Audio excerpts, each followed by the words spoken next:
Okay, namaskaram sir, namaskaram Anna, namaskaram Akka, namaskaram everyone. So let's start the phase 4 of audit. phase 1 में हमने क्या सीखा? तो phase 1 में हमने देखा कि रिकॉर्ड्स कैसे बनाने हैं. phase 2 में हमने देखा बेसिक अकाउंटिंग के नियम क्या होते हैं, अकाउंटिंग प्रोसेस क्या होती है. And then yesterday we have covered auditing process. तो ऑडिटिंग प्रोसेस आपको अगर छोटी सी बात करूँ तो मैंने क्या बोला था, सबसे पहले आपका अपॉइंटमेंट होना चाहिए. अपॉइंटमेंट के पहले qualification, disqualification, scope of audit and engagement letter, these are the important terms. वैसे तो बहुत बात करने के लिए बहुत सारी चीज़ें हैं. रेम्यूनरेशन भी होना चाहिए आपको, रिमूवल ऑफ ऑडिटर भी पता होना चाहिए, रेजिग्नेशन ऑफ ऑडिटर के प्रोविजन भी पता होनी चाहिए. But those things are not daily encountered. तो मैं कुछ चीज़ों को जानबूझ के कट कर रहा हूँ. बट अपॉइंटमेंट होने के बाद आपको मुझे बताना था कि अपॉइंटमेंट होने के पहले आपने क्लाइंट से बात की होगी, क्लाइंट से विजिट किया होगा, थोड़ा बहुत समझा होगा. लेकिन जब अपॉइंटमेंट हो जाती है, ऑडिट प्लान बनाना होता है. प्लान बनाने के पहले आपको बहुत ज़्यादा नॉलेज लेना पड़ेगा. हेलो, तो बहुत ज़्यादा नॉलेज लेने के लिए हमने क्या बोला कि सबसे पहले knowledge of business low. Knowledge of business एक सोर्स से नहीं आता, मल्टीपल सोर्सेज से आता है. फिर नॉलेज ऑफ बिजनेस के बाद अकाउंटिंग प्रोसेस और उनका अकाउंटिंग सिस्टम समझना पड़ेगा आपको. Understand the accounting system of the entity.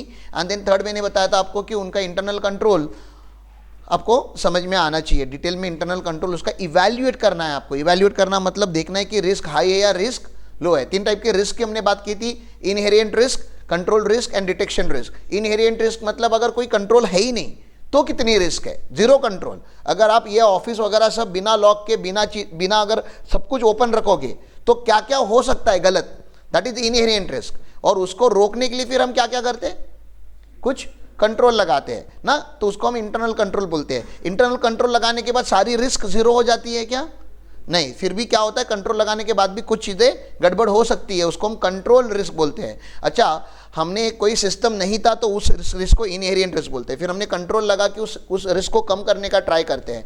फिर हमें कोई थर्ड पार्टी को बुलाना पड़ता है जो आके चेक करता है कि आपने जो लगाए हुए कंट्रोल है वो सिस्टमेटिकली चल रहे हैं या नहीं. और उन्होंने चेक करने के बाद भी कोई गारंटी है कि सारी रिस्क जीरो हो गई?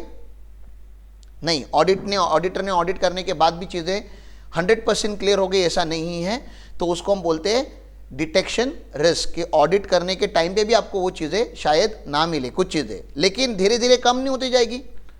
विदाउट कंट्रोल, विदाउट ऑडिट, ठीक है ना. तो विथ ऑडिट, विथ कंट्रोल थोड़ा तो कम होगा ना. तो एक ऑर्गेनाइजेशन है जिसमें कोई कंट्रोल नहीं है, कोई ऑडिट नहीं करता, वहाँ पे रिस्क कैसी होगी, बहुत ज़्यादा होगी. और एक कोई ऑर्गेनाइजेशन है जिसमें इंटरनल कंट्रोल बहुत स्ट्रांग है, उनका हर बार ऑडिट होते रहता है, तो वहाँ पे रिस्क कैसे होगी, कम. हम अज्यूम कर सकते हैं कि कम होगी क्योंकि बाहर की पार्टी भी आके वहाँ पे चेक कर रही. That's a reason audit is required. समझ में आ रहा है? तो ये हो गया. फिर उसके बाद क्या करेंगे, डिटेल में ऑडिट प्लान बनाएंगे, from where audit should start and where audit should end. तो स्टार्ट टू एंड का पूरा डिटेल में प्लान बनेगा. ऑडिट प्लान से ऑडिट प्रोग्राम बनेगा. प्रोग्राम मतलब क्या, एग्जैक्ट एक डिवीजन वाइज, मतलब एक एक आइटम वाइज प्रोग्राम बनता है, बहुत डिटेल होता है. हु, हाउ ना, सब उसमें लिखा हो जाता है कि कौन से टेक्निक यूज़ करेंगे, कौन सीनियर होगा, कौन जूनियर होगा, कितनी बड़ी टीम होगी, कौन से अकाउंटिंग मैनेजर को या कंपनी के कौन से मैनेजर को कॉल करके बताना है, डेटा कौन सा अरेंज करना है. तो everything is written in accounting program. यहाँ तक कि रिपोर्टिंग के फॉर्मेट्स क्या होंगे वो भी ऑडिट प्रोग्राम में हमें समझाने पड़ते हैं. एक बार ऑडिट प्रोग्राम एक्सप्लेन कर दिया हमने अपने टीम को, फिर हम अभी साइट पे जाएंगे और ऑडिट प्रोसीजर स्टार्ट कर देंगे. ऑडिट प्रोसीजर से हमें क्या मिलेगा, ऑडिट प्रोसीजर जब हम परफॉर्म करेंगे हमें क्या मिलेगा, एविडेंसेस. ऑडिट के क्या मिलेंगे, कुछ एविडेंसेस. एविडेंसेस कैसे होनी चाहिए, सफिशिएंट एंड अप्रोप्रिएट. एविडेंस कैसे होनी चाहिए, सफिशिएंट एंड अप्रोप्रिएट होनी चाहिए. सफिशिएंट मतलब क्वांटिटी अच्छी खासी होनी चाहिए, और अप्रोप्रिएट मतलब उसकी क्वालिटी, ऑडिट एविडेंस की क्वालिटी अच्छी होनी चाहिए. मतलब क्वांटिटी और क्वालिटी दोनों आपके पास सफिशिएंट होनी चाहिए, क्योंकि आप एविडेंस के बेसिस पे क्या फॉर्म करने वाले हो, अपना ओपिनियन. अपना ओपिनियन फॉर्म करोगे. और अपना ओपिनियन मतलब आपका मत, आप क्या समझते हो, ये बिजनेस में रिस्क है, बिजनेस में रिस्क नहीं है, यहाँ पे फ्रॉड हुआ है, फ्रॉड नहीं हुआ है, सब कुछ ठीक चल रहा है कि कुछ ठीक नहीं चल रहा है. तो आपका एक ओपिनियन फॉर्म करना पड़ेगा. और ओपिनियन फॉर्म बेसलेस नहीं होना चाहिए, ओपिनियन आपके एविडेंस के बेस पे होना चाहिए. इसलिए एविडेंस को और ओपिनियन को लिंक करना है. एक बार आपने ओपिनियन फॉर्म कर लिया, फिर आपको उस सपोर्टिंग के साथ आपको रिपोर्ट क्रिएट करना पड़ता है. और जो रिलेवेंट पार्टी होती है जिन्होंने आपको ऑडिट दिया होता है, तो शेयर होल्डर तो share holder, board of directors तो बोर्ड ऑफ डायरेक्टर्स, कभी गवर्नमेंट होता है तो गवर्नमेंट, कभी इनकम टैक्स होता है तो इनकम टैक्स. तो जिस अथॉरिटी ने आपको ऑडिट करने बोला था, जिसके लिए आप ऑडिट करें, उसको आप वो रिपोर्ट सबमिट करोगे in a very professional manner. तो audit, as a auditor you are always looked at professionally. ठीक है ना, यहाँ तक ठीक है. ओके, तो अभी फेज 4 में क्या होगा, स्टैट्यूटरी ऑडिट खत्म हो गया या टैक्स ऑडिट खत्म हो गया, जीएसटी ऑडिट खत्म हो गया, ऐसे मान के चलते हैं. तो फेज 4 में कंप्लायंस चालू होंगे, कंप्लायंस प्रोसेस स्टार्ट होगा. कंप्लायंस में हम क्या क्या चेक करते हैं, तो I am just talking randomly, हाँ, मतलब ऐसा नहीं कि यही स्टेप्स होगा। तो मुझे बताओ, एक तो टीडीएस के कंप्लायंस होते हैं ना, टीडीएस कंप्लायंस। तो टीडीएस कंप्लायंस में क्या क्या चेक किया जाता है कि बाबा टीडीएस टाइम पे डिडक्ट होना चाहिए, टाइम पे होना चाहिए, उसका टाइम पे रिटर्न जाना चाहिए और उसका सर्टिफिकेट इशू होना चाहिए। तो पहला क्या लिखा हमने टीडीएस में, टीडीएस टाइम पे डिडक्ट हो जाना चाहिए, टीडीएस टाइम पे होना चाहिए गवर्नमेंट को, उसके रिटर्न्स होते हैं, टीडीएस के क्वार्टरली रिटर्न जाते हैं तो रिटर्न टाइम पे जानी चाहिए, और टीडीएस सर्टिफिकेट इशू करने पड़ते हैं। फॉर्म 16 आपने सुना होगा, तो एम्प्लॉयज़ को फॉर्म 16 दिया जाता है, फॉर्म 16A दिया जाता है। तो डिडक्शन पेमेंट, बाकी टीडीएस के चैप्टर में हमको डिटेल में पढ़ना पड़ेगा। So you don't expect me कि इसी लेक्चर में सब कुछ मैं कवर कर लूँगा, ऐसे नहीं होगा, राइट। तो deduction payment, returns and certificate, deduction payment, return and certificate, 4 बड़े बड़े टीडीएस के कंप्लायंस होते हैं जो आपको चेक करने, एज अ ऑडिटर आप चेक कर रहे हो। अभी एज अ टीडीएस पार्टी आप काम नहीं कर रहे हो यहाँ पे, एज अ ऑडिटर आप जाके पूछ रहे हो उनको कि भैया टीडीएस के सारे रिटर्न्स टाइम पे गए थे ना, सारा पेमेंट, सारा डिडक्शन टाइम पे हुआ था ना, और ये लेजर स्क्रूटिनी करने के टाइम पे आपको पता चलता है। तो you have to do the ledger scrutiny, उस टाइम पे आपको ये पता चलेगा। दूसरा आपके, मैं यहाँ पे लिख देता हूँ पेरोल कंप्लायंसेस। एक कॉमन पेरोल कंप्लायंसेस क्या होते हैं आपके, पीएफ होता है, हाँ, बहुत सारे ऑर्गेनाइजेशन में पीएफ प्रोविडेंट फंड होता है, ईएसआईसी होता है, और पीटी तो होता ही है ना, हर मैक्सिमम स्टेट्स में हमारा क्या है, प्रोफेशन टैक्स है। तो PF, ESIC, PT, these are the normal compliance. अब इसमें भी फर्दर अगर जाऊंगा तो इसमें भी क्या होगा, तो कुछ पीएफ क्या होता है, हम सैलरी से डिडक्ट करते हैं और कुछ एम्प्लॉयर अपने पॉकेट में से डालता है, राइट। तो सेम ईएसआईसी, सेम पीटी, तो हम देखेंगे कि प्रॉपर डिडक्शन हुआ था, प्रॉपर डिडक्शन हुआ था, और एम्प्लॉयर की साइड से भी प्रॉपर कंट्रीब्यूशन हुआ था, फिर उसका गवर्नमेंट को पेमेंट हुआ था, और उसके बाद उसके भी रिटर्न्स होते हैं, जो रिटर्न्स होते हैं वो रिटर्न फाइल हुए थे ना। तो वही बात होती है कि प्रॉपर डिडक्शन होना चाहिए, प्रॉपर पेमेंट होना चाहिए, और प्रॉपर उसके रिटर्न फाइल होनी चाहिए, और उसका कहीं पे हमारे यहाँ पे एक रिकॉर्ड होना चाहिए ना। तो टीडीएस कंप्लायंस का रिकॉर्ड रख लिया, पेरोल कंप्लायंस का हमने रिकॉर्ड रख लिया। कंप्लायंस देख रहे हैं हम अभी, आपका मतलब एक सीनियर रिव्यू कर रहा है, ऑडिट हो चुका है, जूनियर लोगों ने आपने ऑडिट खत्म कर दिया, ऑडिट रिपोर्ट तक प्रिपेयर कर दिया, मैं बता रहा हूं आपने सब कुछ किया। अभी सीनियर आके खाली क्या कर रहा है कि बाबा टीडीएस कंप्लायंस थे, हाँ थे, पेरोल कंप्लायंस थे, हाँ थे, ऐसे आगे चल रहा हूं, ठीक है। फिर एक आता है advance tax compliance. Sir advance tax मतलब, एडवांस टैक्स का पेमेंट करना होता है साल में 4 बार, क्वार्टर वाइज होता है वो, ठीक है ना, 15 जून, 15 सितंबर, 15 दिसंबर, 15 मार्च। तो वो भी क्या होना चाहिए, प्रॉपरली एस्टिमेटेड होना चाहिए, और एडवांस टैक्स प्रॉपरली एस्टिमेटेड होना चाहिए, प्लस उसका पेमेंट होना चाहिए, ठीक है ना, प्रॉपर पेमेंट होना चाहिए। एडवांस टैक्स का प्रॉपर एस्टिमेट होना चाहिए, एडवांस टैक्स का प्रॉपर पेमेंट होना चाहिए। और अगर आपने साल भर में कोई भी टैक्स पेमेंट किया होगा, ये इनकम टैक्स की बात कर रहा हूँ मैं, एडवांस टैक्स टैक्स में भरा जाता है, इनकम टैक्स में सेल्फ असेसमेंट टैक्स वगैरह, तो उसके चालान वगैरह, उसके कॉपीज वगैरह प्रॉपर होनी चाहिए, सपोर्टिंग होनी चाहिए, शुड नॉट बी रैंडम, ठीक है। तो एडवांस टैक्स की बात कर ली। चलो और आगे क्या होता है साल भर में, कंप्लायंस के एंगल से हम बात करेंगे। तो पहले आरओसी कंप्लायंस के ऊपर बाद में आएंगे, आरओसी और आईटीआर के ऊपर बाद में आएंगे। और बताओ अब साल भर में और ऐसे कौन से कंप्लायंस होते हैं, एमएसएमई के फॉर्म्स होंगे तो होता है, जीएसटी की बात करते हैं ना, जीएसटी कितना बड़ा पॉइंट रह गया। तो जीएसटी कंप्लायंस, जीएसटी कंप्लायंस में हमें क्या क्या चेक करना होता है, तो बहुत सारी चेक करनी पड़ती है। जीएसटी में पहला तो देखना होता है कि सारे रजिस्ट्रेशन प्रॉपर है कि नहीं है।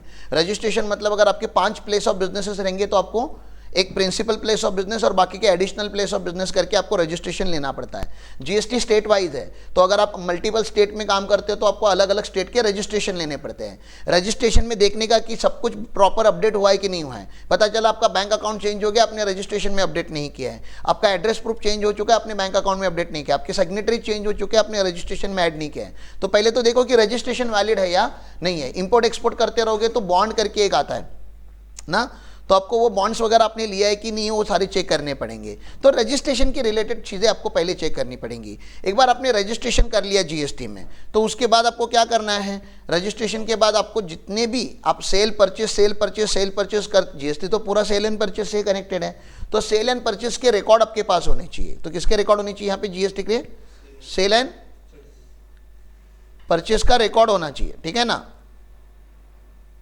आपको देखना है, खाली क्रॉस वेरीफाई करना है कि सेल परचेस का रिकॉर्ड है कि नहीं है। ऑब्वियसली जब मैं बोलता हूँ रिकॉर्ड है तो उसका आपको क्या करना है, रिको भी करना है ना। तो R1 का रिको विथ एंड 2B का रिको, R1 2B रिको कर लोगे तो सेल परचेस का रिको हो जाएगा। ऑब्वियसली 3B का और पेमेंट का रिको करना है, तो रिको आपको करना पड़ेगा R1 का, 2B का और 3B का ना, R1 2B and 3B। R1 से आपका सेल्स आता है और लाइबिलिटी जनरेट होती है, 2B से आपका ITC जनरेट होता है, सेल और ITC रिको हो गया तो फिर बचा हुआ आपको पेमेंट करना पड़ता है, तो पेमेंट का रिको इसलिए भी क्योंकि कोई कभी कभी कुछ RCM वगैरह होता है तो उसको भी आपको ध्यान यहाँ पे देना पड़ता है कि RCM की लाइबिलिटी प्रॉपरली पे की है करके, आपने रिवर्स चार्ज मैकेनिज्म आपने लाइबिलिटी पे किया है। तो ये आपका रिकंसिलेशन हो गया। GST reconciliation is very important. Not only GST reconciliation, GST का जो टर्नओवर है वो नॉर्मल टर्नओवर के साथ, बैंकिंग टर्नओवर के साथ भी आपको मैच करना पड़ेगा, राइट। तो आपका अभी इसमें क्या होता है ना, आपका AIS ये भी आता है ना, इसमें AIS TIS एंड 26 AS का रिको करना पड़ता है। आपको चेक करना पड़ता है कि आपके AIS TIS 26 AS का रिकंसिलेशन प्रॉपर हुआ है या नहीं हुआ है। तो this are the thing that you need to know, right. GST का फिर क्या हो गया सर, फाइलिंग तो हो गया ना, रिटर्न्स तो फाइल हो गए, सारे रिटर्न्स हो गए, और क्या रिटर्न्स हो गए, रिटर्न, अच्छा रिटर्न में एक एनुअल रिटर्न अभी जाएगा, 9 और 9C करके होता है। 9 मतलब एनुअल रिटर्न, 9C मतलब उसका reconciliation, that is very important return. तो आप लोग प्लीज़ उसके ऊपर थोड़ा मैं तो चाहता हूँ विजय सर को आप रिक्वेस्ट कीजिए कि थोड़ा डिटेल वाला लेक्चर अरेंज करें आपके लिए, 9C कैसे फाइल करना होता है। So far as law is concern I will take care of the law. मैं अभी कल से जीएसटी चालू कर रहा हूँ तो आपको जीएसटी का थोड़ा बहुत आइडिया, मैं लॉ का भी कवर कर लूँगा, लेकिन सॉफ्टवेयर कैसे यूज़ करना विजय सर से आप सीख लेना, ठीक है। तो रिटर्न्स हो गया, रिटर्न होने के बाद आपको जीएसटी के कोई भी अगर नोटिसेस वगैरह आए हैं क्या, आपको पोर्टल पे जाके देखना पड़ता है, कोई नोटिस आया है क्या, कोई असेसमेंट चालू है क्या, तो वो सारी चीज़ें अपने इनकम टैक्स पोर्टल पे जाके चेक करनी है, जीएसटी के पोर्टल पे जाके चेक करनी है। तो AIS TIS 26A का रिको है, और बहुत सारे नोटिसेस को हमको चेक करना है, ठीक है ना। नोटिस में जीएसटी का भी नोटिस होगा, इनकम टैक्स का भी नोटिस होगा, एडवांस टैक्स का भी नोटिस हो सकता है, TDS का भी हो सकता है, लेबर लॉ का भी हो सकता है, या कोई भी नोटिस आ सकता है। तो आपको देखना है कि कंपनी के अगेंस्ट कोई केसेस तो चालू नहीं है। टेक्निकली मुझे यहाँ पे वो बताना है आपको कि कोई फायर सेफ्टी, कोई भी लोकल लॉ में, अभी बीच में महाराष्ट्र में वो नोटिस आ रहे थे कि आपका बोर्ड चेंज कर दो ना, एनी नोटिस, या इन्वायरमेंट सेफ्टी के लिए कुछ है कि कुछ भी हो सकता है ना। तो आपको देखना है, इसको हम गोइंग कंसर्न से कनेक्ट करते हैं कि कितना बड़ा मैटर है, आपको चेक करना पड़ेगा क्या कंपनी के अगेंस्ट कोई सीवियर नोटिस आया है या नहीं आया है। फिर आपके कंपनी है तो डीन वगैरह होगा उनका ना, उनका डीन KYC होना चाहिए, जितने भी हैं उनकी आपके पास डिजिटल सिग्नेचर्स होनी चाहिए, हाँ डिजिटल सिग्नेचर्स होनी चाहिए, तो DSC होनी चाहिए आपके पास। तो ये सब वैलिड है कि नहीं आपको चेक करना है। मैं खाली आपको हिंट दे रहा हूँ, ऐसा कोई, मैं अगेन बता रहा हूँ, there is no standard format for doing this. मैं बता रहा हूँ कि ओवरऑल आप कंप्लायंस करने बैठे हो तो आपको ये सारी चीज़ें मोटा मोटी पता होनी चाहिए कि ये सारी टर्मिनोलॉजी क्या है। ओके, इसके आगे आते हैं। इसके अभी हमें ITR भरना पड़ेगा। ITR मतलब income tax return. Income tax return के साथ हमें टार भी भरना पड़ता है। टार मतलब tax audit report. Statutory audit अलग है, इनकम टैक्स रिटर्न और इनकम टैक्स ऑडिट अलग है, ठीक है ना। तो ITR और टार आपको भरना पड़ता है, टैक्स ऑडिट रिपोर्ट। फिर स्टैट्यूटरी ऑडिट भी होता है सर, हाँ स्टैट्यूटरी ऑडिट भी होता है। स्टैट्यूटरी ऑडिट ये फाइनेंशियल स्टेटमेंट का ऑडिट होता है। स्टैट्यूटरी ऑडिट हमेशा किसका होता है, फाइनेंशियल स्टेटमेंट का। ये कंपनीज एक्ट के हिसाब से होता है। अगर LLP है तो LLP एक्ट के हिसाब से होगा, कोऑपरेटिव होगी तो कोऑपरेटिव सोसाइटी एक्ट से होगा, ट्रस्ट होगी तो ट्रस्ट एक्ट के हिसाब से होगा। तो आपको फाइनेंशियल स्टेटमेंट ऑडिट को मैं स्टैट्यूटरी ऑडिट बोलता हूँ। ये फाइनेंशियल स्टेटमेंट का आपने ऑडिट कर लिया है। फाइनेंशियल स्टेटमेंट का ऑडिट कर लिया तो भी आपको फाइलिंग के कंप्लायंस करने पड़ेंगे। तो लॉट ऑफ फाइलिंग के कंप्लायंस होते हैं, ठीक है ना, फाइलिंग कंप्लायंसेस। अब फाइलिंग कंप्लायंसेस मेनली तो हम जब बात करते हैं तो ROC की बात करते हैं। तो AOC 4, MGT 7, 7A जो भी आपका होता है ना, PAS 3 वगैरह बहुत सारी फॉर्म्स जाते हैं ROC के ऊपर। LLP के फॉर्म, LLP का 8, LLP 11 ऐसे कुछ जाता है। वैसे ट्रस्ट एंड कोऑपरेटिव सोसाइटीज़ का भी रिपोर्टिंग होता है। तो आपको देखना पड़ेगा कि उस लीगल एंटिटी का फाइलिंग कंप्लायंस प्रॉपर हुआ है या नहीं हुआ है। यहाँ तक क्लियर है, ठीक है। इतना सब करने के बाद आपका बहुत इंपॉर्टेंट चीज़ है मास्टर डेटा अपडेशन। आपको पता है ना, मास्टर डेटा फाइल हम बनाते हैं। मास्टर डेटा के ऊपर अलग से लेक्चर बना हुआ है, लेकिन मास्टर डेटा में एक परमानेंट फाइल होता है और एक करंट फाइल होता है। Current file financial year wise होता है। परमानेंट फाइल मतलब KYC डॉक्यूमेंट वगैरह, AOC अपना AOA MOA एक बार ही जो होने वाला है वो परमानेंट में चला गया। जो करंट फाइल होता है वो हमारा ईयर वाइज बनता है, फाइनेंशियल ईयर वाइज, राइट। 2023 का, 2024 का। तो आपका ये सब होने के बाद ये सारी चीज़ें एक प्रॉपर अरेंजमेंट में एक फाइल में रखना ज़रूरी है, क्योंकि इसको आपको 8 साल तक मिनिमम प्रिजर्व करना है, 8 to 10 ईयर। तो आप 10 पकड़ के चलिए। गवर्नमेंट में अलग अलग एक्ट में 8 बोलता है, फेमा वगैरह एक्ट है वहाँ पे 10 बोला गया है। तो ये मास्टर डेटा अगर आप बना के रखोगे तो फ्यूचर में 3 साल के बाद, 4 साल के बाद कभी भी कोई इंक्वायरी आती है तो you have to have that particular data preserved well और आपको इजीली एक्सेसिबल होना चाहिए, should not be lot of trouble to access, क्योंकि आप समझो ना कि 2030 में हमें 2025 की नोटिस आएगी, तो फिर 2030 में 2025 का डेटा कैसे ढूंढेंगे अगर मास्टर डेटा प्रॉपर्ली अपडेट नहीं हुआ रहेगा। Everybody takes it very lightly, but I am requesting all of you, जो केसेस हम अभी मार्केट में देख रहे हैं जिसमें डायरेक्टली चार्टर्ड अकाउंटेंट को या जो भी सिग्नेटरीज है उन सबको डायरेक्टली अरेस्ट किया जा रहा है। अगर मास्टर डेटा नहीं होगा तो we will after doing everything we will fail to prove कि भैया हमने काम किया था और हमने जेन्युइनली काम किया था, क्योंकि हमारे ऊपर केस होती है तो हमें इतना ही बताना पड़ता है कि हमने जो काम किया था, हमारा जो एक्ट है, सीए एक्ट है, उस एक्ट के हिसाब से उसके सारे रूल फॉलो करके हमने वो काम किया था, जिसको हम बोलते हैं प्रोफेशनल मेथड्स हमने फॉलो किए थे, हमने ड्यू केयर लिया था। वो सारी बातें हमें जो ऑडिट की लैंग्वेज है उसको मैं आपको समझाता हूँ। यहाँ तक क्लियर है? तो this is the phase 4 kind of last phase of audit. ठीक है, अब क्या करते हैं, यहाँ पे फेज 4 एंड करूँ, कुछ डाउट है तो आपको पूछो। नहीं ना? देखो आप लोग ऑफिस में जो करते हैं उसकी बात कर रहा हूं मैं। फेज 4 मतलब अल्टीमेटली लास्ट फेज, ठीक है ना? कुछ रह गया तो बताओ। सेबी वगैरह के लिस्टेड कंपनी के रहेंगे तो वो होता है, लेकिन बहुत कॉमन नहीं है, तो इसलिए हमने कवर नहीं किया। ऑब्वियसली बहुत सारे फाइलिंग होते हैं, उसको भी बैंक्स को होते हैं। अगर आपका बैंक का स्टेटमेंट, अपने बैंक से अगर लोन लिया है तो बहुत सारे स्टॉक स्टेटमेंट जाते हैं, बैंक को सर्टिफिकेट जाते हैं, नेटवर्क सर्टिफिकेट्स वगैरह इशू होते हैं, तो आपको वो तो यूडिन वगैरह जनरेट करना है। हर चीज़ का यूडिन होता है ना, यूडिन डॉक्यूमेंट आइडेंटिफिकेशन नंबर, जो सीए पोर्टल से हमें जनरेट करना पड़ता है। तो छोटी छोटी चीज़ें भी है इसमें, बहुत सारी चीज़ें। और मोटा मोटी मुझे लग रहा है मैंने कवर कर लिया है। तो I will stop this lecture here and I will start new lecture. Okay, नमस्कार।